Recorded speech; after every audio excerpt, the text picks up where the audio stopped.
ஆண்டவருடைய நாம மகிமைப்படுவதாக. அன்பானவர்களே, இன்றைய வார்த்தைக்கு உங்கள் அன்புடன் வரவேற்கிறேன். இன்றைய தியானத்துக்காக ரோமருக்கு எழுதின நிருபம் 8வது அதிகாரம் 28வது வசனத்தை வாசிக்க கேட்போம். அன்றியும் அவருடைய தீர்மானத்தின்படி அழைக்கப்பட்டவர்களாய் தேவனிடத்தில் அன்பு கூறுகிறவர்களுக்கு சகலமும் நன்மைக்கு ஏதுவாக நடக்கிறதென்று அறிந்திருக்கிறோம். நம்முடைய வாழ்க்கையில் நடக்கின்ற எல்லா காரியங்களும் நன்மைக்கு ஏதுவாகத்தான் நடக்கின்றது என்கிற தெய்வீக அறிவு இந்த காலை வேளையில் நமக்கு அவசியமாயிருக்கின்றது. வந்து சம்பவிக்கின்ற காரியங்கள் எல்லாவற்றையும் குறித்து சரியான அறிவும் நிதானமும் நமக்கு இல்லாதபடியினால் அநேக நேரங்களில் நமக்கு தவறுகள் சம்பவித்து விடுகின்றது.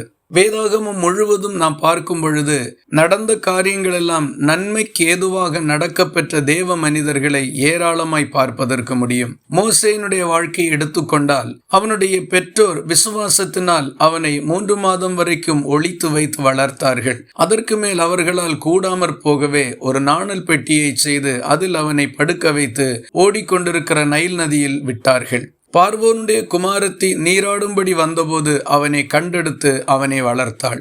மனித பலத்தினாலும் ஞானத்தாலும் முடியாத காரியங்களை தேவன் நன்மைக்கு ஏதுவாக மாற பண்ணுகின்றார். யோசேப்பினுடைய வாழ்க்கையில் எதிர்பாராத தீங்குகளும் அச்சுறுத்தல்களும் ஜீவனுக்கு சேதமும் உண்டாகத்தக்க சூழ்நிலைகள் வந்தது. அவன் விற்கப்பட்டான். ஆகிலும் தேவன் அதையெல்லாம் அவனுக்கு நன்மையாக மாற பண்ணினார். மொர்தெகாயை எடுத்துக்கொள்வோமானால் ராஜாவை கொல்லும்படி அவருக்கு விரோதமாக சதி ஆலோசனை பண்ணினவர்களை அவன் காண்பித்து கொடுத்தது நிமித்தம் அவர்கள் தண்டிக்கப்பட்டார்கள். ராஜாவின் ஜீவன் காப்பாற்றப்பட்டது. ஆனால் அதற்கு பதிலாக அவனுக்கு ஒன்றும் கிடைக்கவில்லை. ஆகிலும் தேவன் ஏற்ற வேளையை வைத்திருந்தார். ராஜா நித்திரையில்லாமல் தவித்து கொண்டிருந்த நாளில் நாளாகமும் வாசிக்கப்பட்டது. அப்பொழுது மொர்தெகாயினுடைய செயலும் வாசிக்கப்பட்டது. ராஜா அவனுக்கு பதில் கொடுக்கப்படவில்லை என்பதை அறிந்து அவனை கௌரவித்தார். ஆகவே வந்து சம்பவிக்கின்ற காரியங்கள் நமக்கு எதிரடையாய் இருப்பதனால் அச்சமடைய தேவையில்லை. அவைகளை நன்மையாய் மாற பண்ணுகிற கர்த்தர் நம்மோடு இருக்கிறார். இந்த நம்பிக்கையோடு இந்த நாளை துவக்குவோம். மாபெரும் வெற்றியை காண்போம். இந்த வார்த்தைகள் இந்த நாள் முழுவதும் உங்களுக்கு ஒரு ஆசீர்வாதமாய் இருப்பதாக. ஜெபிக்கலாமா?